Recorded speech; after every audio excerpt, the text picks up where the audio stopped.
여러분 안녕하십니까? 네, 오늘은 제가 성서 속 종려나무에서 보게 되는 중요한 초막절 이야기를 좀 하려고 합니다. 저희가 지난 시간들 속에서 첫 번째부터 다섯 번째까지 말씀을 좀 살펴보았고요. 오늘은 종려나무와 마지막에 해당하는 이 초막절, 특별히 아르바미님이라고 하는 것에 대해서 좀 살펴볼 것입니다. 본론으로 들어가기에 앞서서 종려나무에는 흥미로운 사실 하나가 있어요. 이게 이제 이스라엘 그 케투라 지역에 이 종려나무를 여러분이 보고 계신데요. 혹시 이 나무의 이름을 혹시 알고 계시나요? 이 옆에 디스크립션을 보시면 이제 그 무드셀라 이렇게 돼 있어요. 그죠? 무드셀라입니다. 여러분 무드셀라 알고 계시죠? 인류 역사상 가장 오래 산 969세를 향유한 유일한 사람입니다. 근데 여러분 이 종려나무에 이런 이름이 붙여진 이유가 뭘까요? 마사다 요새를 이제 1960년대에 발굴하면서 발견된 게 하나 있는데 2000년 된 유대 그 대추야자 씨앗 몇 개가 연구소에 보관돼 있었어요. 여러분 보시는 것처럼. 근데 2005년도에는 연구자들이 이 씨를 심었어요. 그런데 이 한 씨앗이 발화해가지고 무드셀라라는 이름의 대추야자 나무가 자라기 시작했습니다. 그리고 2011년에는 이 어린 묘목을 기념수로 심게 됩니다. 그리고 마지막으로 보시는 이 사진이 2019년 그 나무의 모습이에요. 지금 이 나무는 건강하게 자라서 꽃가루도 생산하고 다른 암컷 대추야자와 교배해서 열매를 맺고 있어요. 여러분, 2000년 동안 모래 속에 묻혀있던 이 씨앗이 다시 살아났어요. 그래서 아마 무드셀라라는 이름이 붙여진 것 같은데, 제가 이 종려나무를 이렇게 무드셀라라는 이걸 소개해 드리는 까닭은 십자가에서 죽으신 그리스도의 생명 안에, 그리고 우리의 메마른 심령에도 이 대추야자의 그 말씀드린 대로 이 불사조, 그렇죠? 불사조의 그 부활의 생명이 싹틀 수 있다는 소망을 이 나무가 보여주고 있기 때문에 그렇습니다. 이것이 바로 우리가 살펴보고 있는 생명과 승리의 상징인 종려나무인 거예요. 그래서 우리는 이 종려나무가 상징하는 것이 의인, 구원, 승리, 환희, 부활, 생명, 이러한 놀라운 의미들을 종려나무가 가지고 있다는 것입니다. 이 말씀을 듣다 보니까 이제 왜 이런 것들을 상징하는지 좀 이해가 되시죠? 그렇죠? 여러분, 종려나무의 이런 상징은 종려나무와 같이 의인이 번성하겠다는 거예요. 그리고 죽게 되었지만 구원을 받고 또 부활하고 생명을 얻는다는 복음이 이 안에 들어 있습니다. 무드셀라 종려나무처럼 우리가 나이가 들고 또 시간이 지나도 여전히 뻗어가는 종려나무 같다고 용기를 주는 말씀인 것입니다. 이런 화려한 주제를 상징으로 하는 나무가 바로 종려나무예요.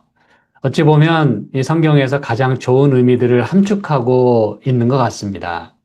이제 이 화려한 종려나무를 마무리 장식할 말씀으로 이제 들어가 보도록 하겠습니다. 성경 레위기 23장 40절에 보니까요. 첫날에는 너희가 아름다운 나무 실과와 종려나무 가지와 무성한 나무 가지와 신의 버들을 취하여 너희의 하나님 여호와 앞에서 이래 동안 즐거워할 것이라 라고 말씀합니다.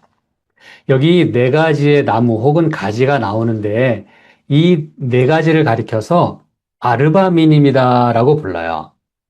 좀 생소한 말이죠, 그렇죠? 초막절에 흔드는 네 가지의 식물을 가리키는 말이에요. 아름다운 나무 실과 종려나무, 무성한 나무, 가지, 그리고 버드나무. 여러분, 10월에 있는 이 초막절은요, 유대인의 3대 절기 가운데 가장 큰 축제였어요. 이는 한 해의 농사를 모두 마치고 결실을 맺는 시기죠. 그렇죠? 한국으로 말하면 추석에 해당하는 명절입니다. 그래서 초막절은 유대인들에게 매우 큰 축제였어요. 그래서 그들은 초막절이 다가오기 전에 이 네 가지 식물을 준비하느라고 아주 분주했습니다. 마치 한국에서 이 차례상 또 뭐 여러 음식들을 준비하는, 그렇죠? 예. 여러분, 그래서 그들이 준비해야 했던 이 네 가지 아름다운 나무 실과 요걸 이제 에트로그라고 부르는데 향기로운 그 시트론 열매를 말합니다. 그리고 종려나무. 그리고 특히 여기 무성한 나무 가지라 그랬는데 이건 화석류 나무를 가리킵니다. 여기 특별히 스가랴서 1장 8절로 11절 그리고 이사야서 55장 13절에 이렇게 보니까요. 밤에 이제 환상을 보는데 한 사람이 붉은 옷을 입고 골짜기에 있는 화석류 나무 사이에 서 있었다 그랬어요. 그리고 이제 말들이 보입니다. 여러분, 이 구절에서 화석류 나무는 광야에서 인도하신 하나님을 상기시키는 거예요. 그래서 스가랴에게 용기를 주는 것입니다. 왜 무슨 용기일까요? 폐허된 유다 땅에서 이제 포로에서 돌아와서 왜냐하면 스가랴서는 포로 이후에 하나님께서 허락하신 선지자잖아요. 그렇죠? 근데 포로에서 돌아온 건 감사한데 와서 보니까 아무것도 없잖아요. 폐허잖아요. 그렇죠? 그래서 여러분이 알고 계시잖아요. 에스라나 느헤미야가 어떤 일들을 했는지 말이죠. 스가랴는 바로 그때 하나님께서 보내신 선지자인데 포로에서 돌아와가지고 당연히 힘과 용기가 필요했어요. 아무것도 없던 것에서 다시 시작해야 했기 때문에 하나님은 바로 그때 스가랴에게 이 이상을 보여주시면서 힘을 상징하는 말들과 더불어서 붉은 옷을 입으신 예수님, 즉 하나님께서 그 화석류 나무 사이, 즉 광야의 백성들 사이에 계셨음을 보여주는 거예요. 그래서 광야 같은 이 폐허가 된 곳에서도 하나님께서 함께 하신다는 걸 잊지 말라는 거예요. 그리고 또 이사야서 55장에 보니까 잣나무는 가시나무를 대신하고 화석류는 진려를 대신해서 날 것이다. 이게 무슨 의미인지는 여러분이 딱 와 닿으시잖아요. 그렇죠? 네. 회복과 아름다움을 이 화석류가 상징하고 있다는 뜻입니다. 그리고 또 이 아르바미님, 이 네 가지 식물 가운데 또 여기 신의 버들이 등장하잖아요. 그렇죠? 이 버드나무인데 여러분 버드나무의 특징은 뭐 하나를 얘기하자고 한다면 물가에 의존할 수밖에 없는 나무입니다. 왜냐하면 이 물이 없으면 뭐 모든 식물이 그렇습니다만 특히 이 버드나무는 금방 시들어 버려요. 그래서 여러분 이 이걸 여러분이 염두에 두시면 좋아요. 버드나무는 물가에 의존할 수밖에 없다. 이걸 여러분 염두에 두시고 그래서 이 초막절에서 이 버드나무는 우리의 연약함을 나타내고 우리의 의존성을 가리킵니다. 또 겸손할 수밖에 없음을 말해요. 비와 또 생명을 하나님께 전적으로 의지할 수밖에 없다는 그런 고백을 이 버드나무 가지가 보여주고 있는 것입니다. 그래서 제가 미리 여러분에게 중요한 의미를 하나 말씀을 드리자면 이제 제가 마지막에 다시 한번 강조 드릴 거예요. 그러나 여러분이 이걸 염두에 두시면서 말씀을 들으시면 좋기 때문에 중요한 의미를 제가 지금 말씀드립니다. 결론과도 같은 이 네 가지를 같이 묶어서 흔든다는 것은 무슨 의미겠느냐 이거예요. 자, 이제 지금 제가 종려나무 얘기를 하면서 이 네 가지 식물을 같이 얘기를 드렸습니다. 그 안에는 또 종려나무가 들어있기 때문에. 근데 이 네 가지와 함께 종려나무를 같이 이해하는 것은 왜 중요한가 이것이에요. 그리고 왜 네 가지를 이 초막절에 함께 흔들었을까 이것이죠. 네. 자, 이 네 가지를 같이 묶어서 흔든다는 것은 여러분, 연약한 우리 인간에게는 생명을 상징하는 종려나무와 같은 예수님이 같이 계셔야 한다는 것. 그리고 그분이 계셔야만 우리가 살 수 있다는 놀라운 메시지를 담고 있는 거예요. 여러분이 이제 이거를 아시면 좋겠어요. 버드나무는 의존할 수밖에 없는 그런 우리의 연약성을 드러내기 때문에 그 종려나무는 번성하고 승리하는 그렇죠? 그리고 또 이 생수 이제 제가 또 생수 얘기를 또 드릴 거예요. 그래서 이 버드나무 종려가지 이 시트론 이 나무 또 무성한 나무 가지를 함께 흔드는 것은 놀라운 의미를 가지고 있는 것입니다. 여기 보니까 재림교 저자 이 S.N. 헤스켈이라는 분이요. 초막절을 설명하면서 이렇게 얘기를 했습니다. 초막절은 연중 마지막 절기로서 구속 계획의 최종적인 완성을 예표한다 그랬어요. 그래서 이 초막절은 굉장히 중요한 의미를 성경에서 가지고 있습니다. 그리고 그 초막절에 종려나 가지를 흔든다고 하는 거예요. 네. 이게 바로 구속 계획의 최종적인 완성이래요. 그리고 이 유대 문헌과 연구에 따르면 종려는 승리와 평화와 영생을 상징하는 것으로 이해가 됐고요. 장막절은 수확의 기쁨, 그렇죠? 그리고 거기에다가 광야에서 하나님이 지켜주신 그 보호를 기억하는 그런 절기였어요. 그리고 놀라운 사실 하나는 이 어떤 랍비 전통에 보면은 나팔절 이후에 대속죄일 이후에 이 장막절을 지키게 되잖아요. 그때 그 장막절의 종료를 뭐라고 표현하냐면 하나님 앞에 심판에서 승리한 백성의 기쁨을 상징한다라고 얘기했어요.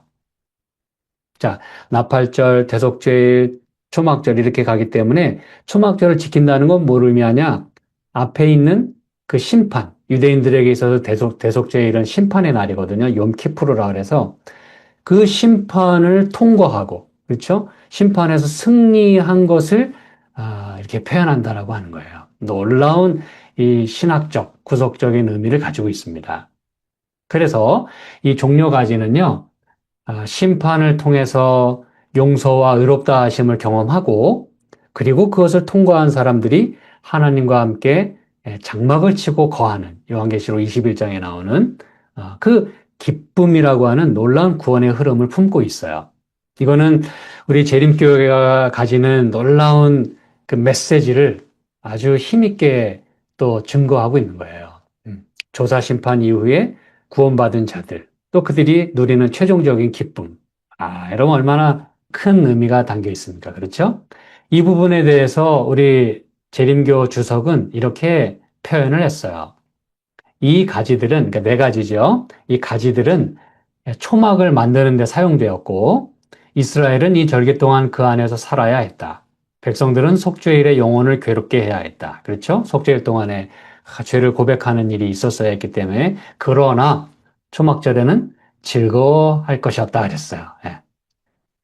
눈물로 뿌린 씨앗을 곧 기쁨으로 거둔다고 하는 그 시편의 말씀이 여기에도 또 해당이 되는 것이죠. 그렇죠? 이것은 연중 가장 행복한 절기였고, 이때 뭐, 우정이 돈독해지고, 행복과 화합 속에서 지내고, 그렇죠? 그리고 이런 점에서 이 절기는 장차 있을 하나님의 백성들의 대추수 때를 예언했다 그랬어요. 동서로부터 많은 사람이 이르러 아브라함과 이삭과 함께 천국에 앉겠다. 그리고 이 초막절은 이스라엘의 40년의 방랑 기간에 광야의 천막에서 살았던 때를 기념했다. 그러면서 하나님이 과거에 우리를 어떻게 인도하였는지를 기억하는 것은 좋은 일이다. 그의 섭리를 회상하는 것 또한 좋은 일이다. 왜냐하면 우리는 종종 오늘날 그가 우리를 인도하는 방법에 대해 쉽게 불평하기 때문이다. 하나님이 우리에게 부어주신 많은 축복을 생각하고 삶을 인도한 놀라운 방법에 대해 생각하는 것은 잘하는 일이 아닌가. 그렇죠?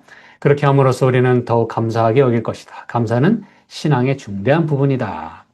그래서 여러분, 우리가 이런 놀라운 구원의 기쁨을 누리게 될 거라고 말씀하면서 여러분이 잊지 마셔야 될 것은 이 심판의 날을 통과하는 사람들이 재림교회 교인들만이라고 얘기했습니까? 아닙니다. 동서로부터 많은 사람이 이르러 오겠다 하겠어요. 동서로부터 하나님을 예배하는 자들이 오겠다. 이 얘기는 수많은 사람이 새천사의 기별을 듣고 하나님께로 돌아올 것을 말해주고 있는 거예요. 우리가 이걸 꼭 기억해야 합니다. 그래서 우리는 우리 스스로도 기별대로 살아야 될 뿐만 아니라 우리 가족들이나 이웃들, 그들을 전도하고 구원해야 되는 이유가 바로 여기에 있는 거예요. 아직 운명이 결정되지 않았어요. 아직 기회가 있습니다. 그리고 이 초막절은 하나님께서 광야 40년을 인도하신 것을 기념하고 감사하고 그렇죠? 또 그것을 통과한 것을 또 감사하고. 근데 단지 우리가 광야를 통과했기 때문에 우리가 기뻐하는 것이 아니라 하나님께서 그렇게 인도하셨음을 찬양한다고 하는 것입니다. 이게 이제 아주 중요한 포인트예요. 그냥 우리가 구원받았다 그게 아니라 누가 이 일을 끝까지 이루셨냐 이거예요. 그걸 초막절은 잊지 말라고 오늘 우리에게 말씀하고 있는 것입니다. 이제 우리는 이 구원이 가능하게 된 것이 오로지 예수님 때문임을 기억을 합니다. 성경은 이 초막절의 표상이 어떻게 예수님에게서 그 의미를 가지게 되었는지를 또 보여줍니다. 놀라운 말씀이에요. 자, 이제 성경 말씀 볼게요. 유대인의 명절인 초막절이 가까운지라 명절 끝날 곧 큰 날에 예수께서 서서 외쳐 이르시되 누구든지 목마르거든 내게로 와서 마시라. 나를 믿는 자는 성경의 이름과 같이 그 배에서 생수의 강이 흘러나오리라 하시니 이는 그를 믿는 자들이 받을 성령을 가리켜 말씀하신 것이라. 이 말씀, 이게 초막절과 관련돼서 나오고 있어요. 여러분이 잘 아시는 이 말씀이. 자, 그러면 이 말씀을 이해하기에 앞서서 먼저 유대인의 관습을 좀 살펴보면 도움이 될 것 같아요. 왜냐하면 이 말씀의 배경이기 때문에 그래요. 여기 부조와 선지자에 보니까 사람들은 초막절 동안 자기 집을 떠나서 좋은 나무의 가지와 종려나무 가지와 신의 버드나무 가지로 만든 초막에 거했다. 그 성경이 말씀하고 있는 것과 다 일치하잖아요. 그렇죠? 네. 이걸 아까 아르바민임이다라고 말씀을 드렸어요. 그래서 이 네 종류의 나무 가지를 흔들 뿐 아니라 실제로 초막에 거했다고 말합니다. 그런데 여러분이 여기서 하나 보셔야 될 부분은 초막 이 말씀을 하신 그 배경과 그 타이밍이 초막절 끝날이라고 하는 걸 이제 여러분이 꼭 기억하셔야 됩니다. 시간적인 배경을 제공하고 있어요. 그러면 이 초막절 명절 끝날에는 도대체 무슨 일을 했냐? 이걸 여러분이 이제 이해하셔야 된다는 그 얘기입니다. 그래서 예수님이 이 말씀하신 게 그래야 이해가 되는 거예요. 초막절 명절 끝날에 뭔 일이 있었는데 예수님이 이렇게 말씀하신 게 의미가 있냐 이겁니다. 제가 좀 더 설명해 드릴게요. 이 성전에 큰 그 버드나무 의식이 있었는데 이걸 아라바 의식이라고 부릅니다. 유대인들의 이게 관습이에요. 그래서 우리가 이해를 해야 됩니다. 미시나 이 수카 이 4장에 나오는 성전 의식인데요. 여러분이 여기 왼쪽 아래 이 설명에도 보면 초막절에 제단 남서쪽에 버드나무를 세운 걸 여러분이 봅니다. 그렇죠? 네. 자, 이건 뭐냐면 초막절 행사의 하이라이트는요. 성전의 제사장 뜰에 있는 제단 남서쪽. 네. 이게 제단입니다. 여러분 보고 계신 게. 여러분 알고 계시죠? 헤롯 왕이 지은 예루살렘 성전의 제단은 엄청 컸어요. 지금 여러분이 보고 계신 이 사이즈입니다. 네.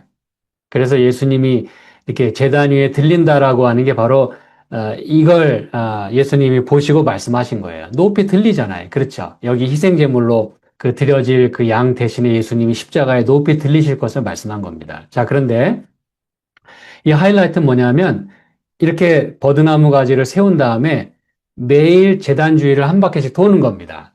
네.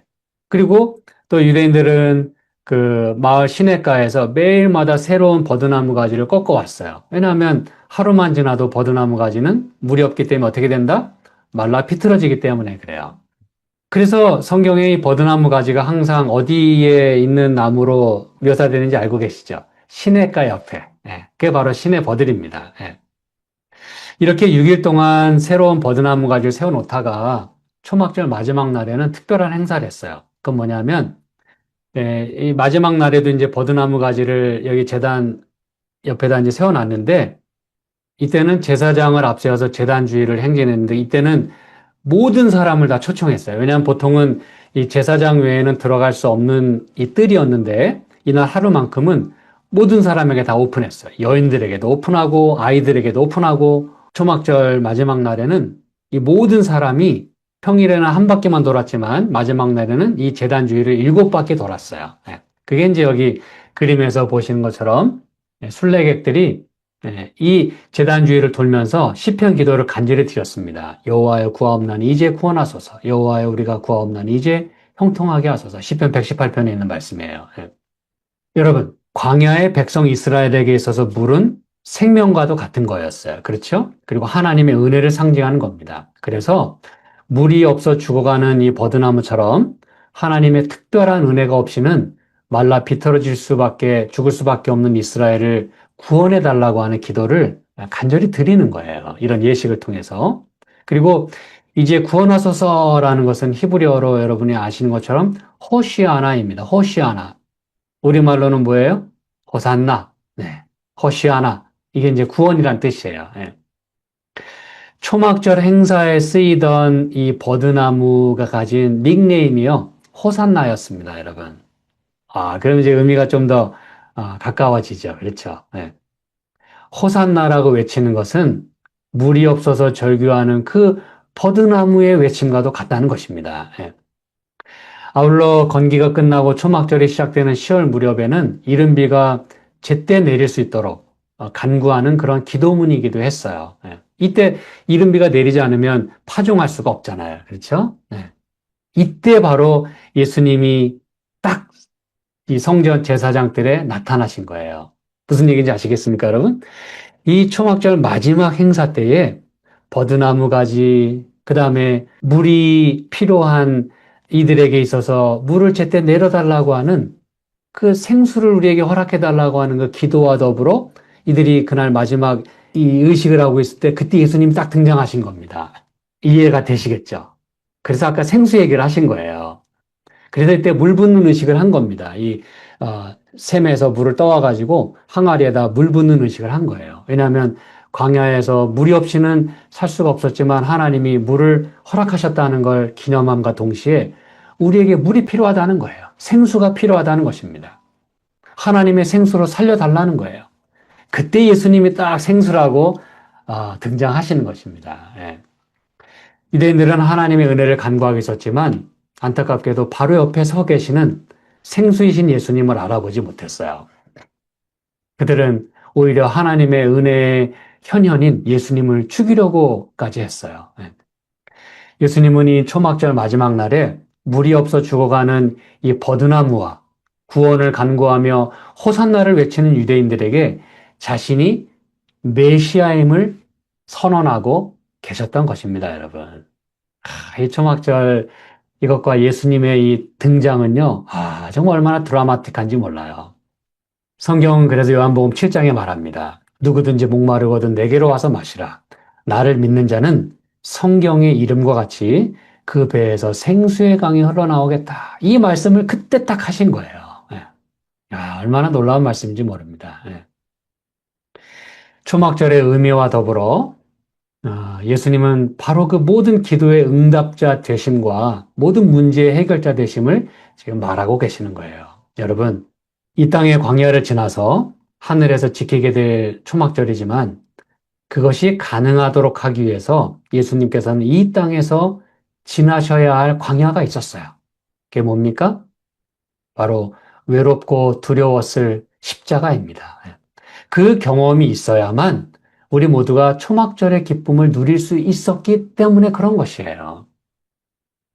그러므로 여러분, 우리가 누리게 될 이 구원과 또 앞으로의 초막절은 우리가 잘나서 우리 힘으로 그거 아닙니다, 여러분.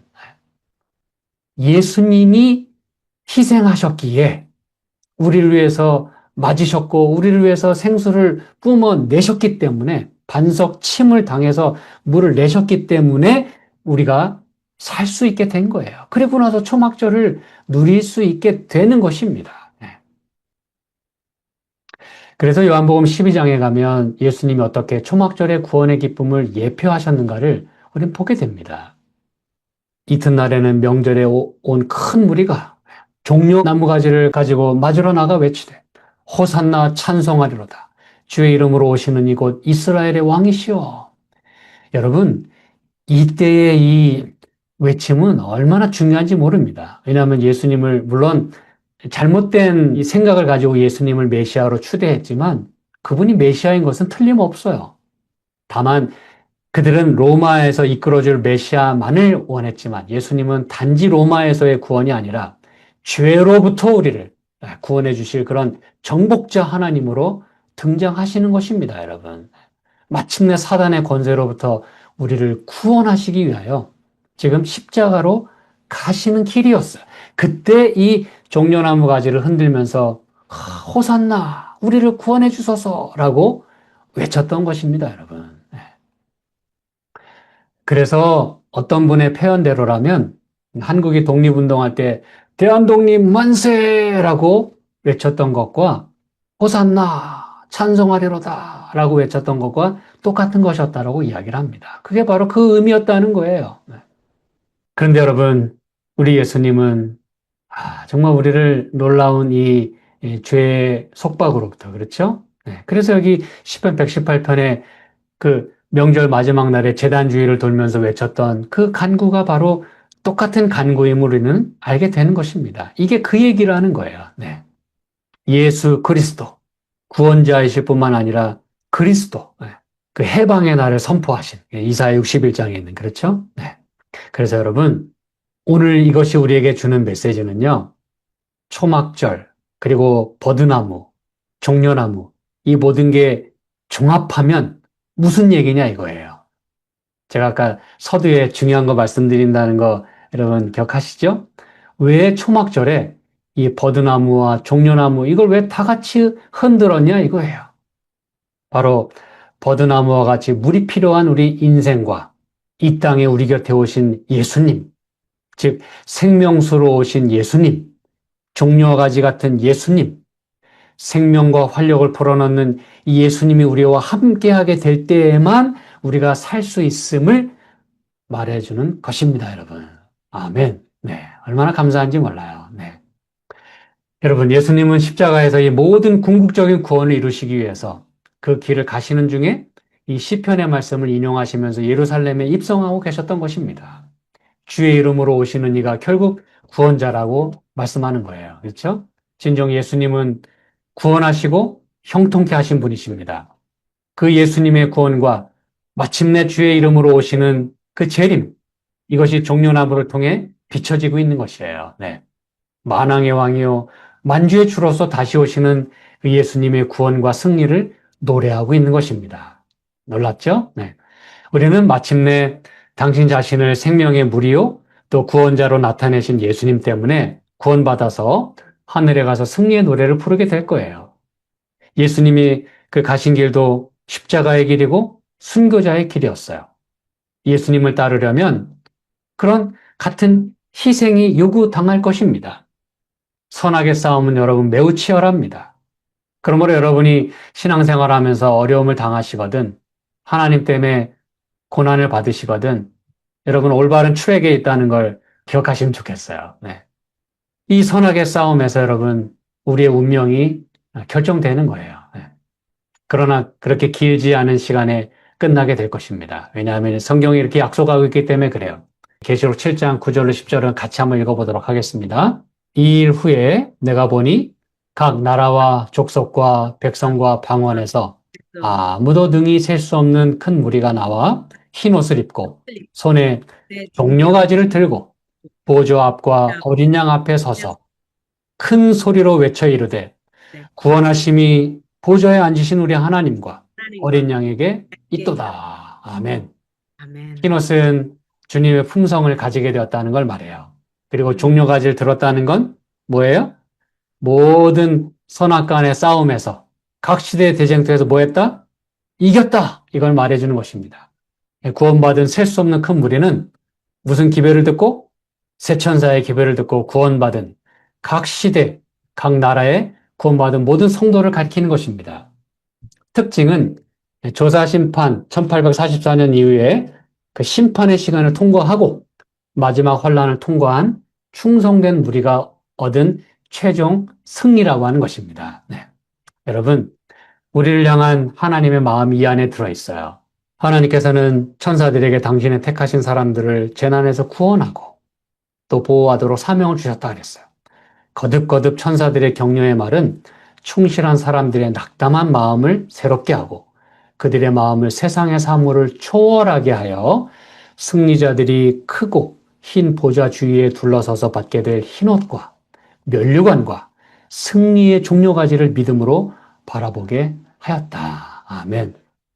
여러분, 우리가 힘들지라도 하나님께서 오늘 우리에게 주시는 이 말씀을 통해서 부디 하나님 보좌를 바라볼 수 있는 믿음을 갖게 되길 바라고 또 승리의 종려가지를 믿음으로 바라볼 수 있기를 간절히 소망합니다. 그래서 여러분, 이 치열한 싸움에서 우리가 다칠 수도 있고 낙담할 수도 있기 때문에 이렇게 용기를 우리에게 주시는 거예요. 예. 하늘을 바라보도록, 종려가지를 보도록 오늘 우리에게 용기를 주시는 것입니다. 예. 이 세상, 광야 같은 세상 힘들지라도 예수님을 본받고 또 사도들을 본받고 초막절의 기쁨을 마음에 새기면서 우리가 살았으면 좋겠습니다. 네. 여기 이제 마지막으로 제가 이 말씀 읽어드릴게요. 싸움은 끝났고 그들은 승리했다. 그들은 달려갈 길을 다 마쳤으므로 이런 상급을 받은 것이다. 저희 손에 든 종려가지는 승리의 상징이며 흰옷은 이제 그들의 소유가 된 흠이 없는 그리스도의 의의 표상이다. 여러분, 초막절은요, 마지막 추수, 최종 구원, 그리고 하늘 가나안에서 누리게 될 영원한 장막 생활을 상징하는 것입니다. 여러분, 유대인들은 지금도 이 행렬을 이어갑니다.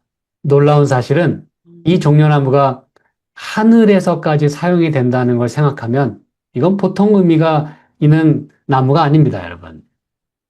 여러분이 생각할 때 이 땅에서 우리가 사용하던 물건이나 어떤 것들이 하늘에서 사용되는 게 몇 개나 될까요? 한번 생각해 보세요. 여러분이 지금 이 땅에서 누리고 있는 것들 중에 하늘에서도 누릴 게 몇 개나 있을까요? 아마 하나도 없을지도 몰라요. 그렇죠? 우리는 이 땅에 모든 걸 다 두고 갈 겁니다. 왜냐하면 이것들은 다 옛 것이고 하늘에선 필요가 없는 것들이에요.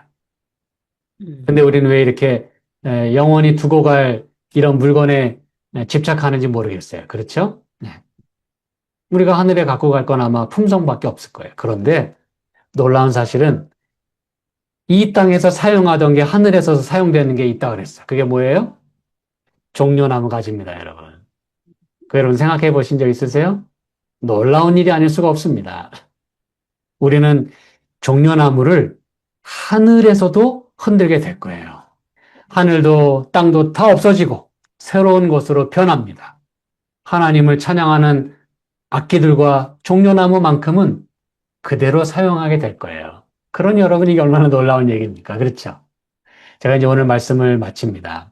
처음 살펴본 이 무드셀라 종려나무처럼 말이죠. 광야 모래밭에 2000년 동안 그 씨가 파묻혀 있었어도 여전히 살아서 종려나무로 커가는 것처럼 오늘 우리도 이 힘든 광야 인생 사는 동안 주님 오실 때까지 하나님이 공급하시는 생수, 곧 성령으로 충만하게 되어서 끝까지 인내하고 믿음에 달려갈 길을 마치고 마침내 하늘 가나안에서 종려가지를 꼭 흔들게 되기를 간절히 소망하면서 오늘 말씀을 마치겠습니다.